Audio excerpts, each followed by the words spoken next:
Today we're going to motorize an Eddyline Kayak with a Bixpy K1 motor.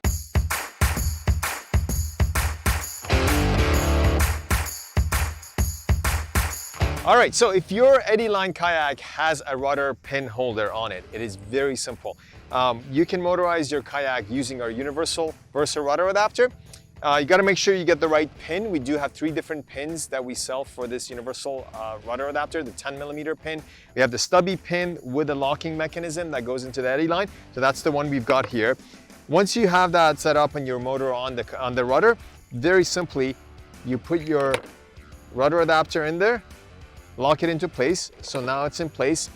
And this kayak also has the foot steering lines and foot steering system installed already, so it's very simple. We just tie it to our kayak. We also have a pull-up line for this kayak that allows you to pull your motor up and out of the water. So we're gonna put that on as well. And that's about it, guys. This is as simple as that for motorizing this Eddyline Kayak.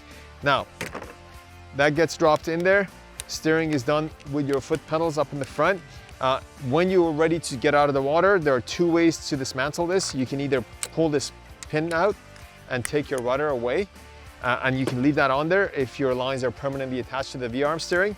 If not, you can actually get these out as well and take the whole thing out the same way you took it out. So that's it. It's that easy to motorize this Eddyline Kayak.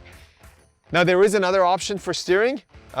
We do have a pole steering for this as well. If you don't have the lines and the foot steering and you want to do hand steering, we do have a pole steering option as well. So I'm going to put that on and show you how that works as well. All right, so let's say you don't have these steering lines and you want to steer it with your hands. So we've got our pole steering adapter attached to the Versa Rudder bracket.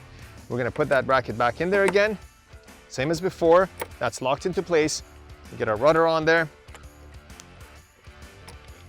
There's our rudder, pin in place. Okay, now we're gonna get our telescopic handle, which gets screwed into the adapter there. And we can extend this out and take it all the way to our seat. Now, you get to steer this like so. Very simple, very easy, takes seconds to install. So 2 options for steering. If you have the lines, you have the foot pedal, you want to do foot steering, you can use the lines on our V-arm steering. You do want to use the pole steering, you don't have the lines. Very simply, lots of control, 180-degree turning using our pole steering with that telescopic handle. Now your other options in terms of battery, we have our 378 battery sitting in the back here. You can use our 378 battery. That'll get you about 1.5 hours of full speed or up to about 10 hours of trolling speed. Or you can use our bigger 768 battery. It'll get you about 2.5 hours of full speed or up to about 24 hours of trolling speed. This setup is ready to go, so we're gonna get it in the water and see how it performs.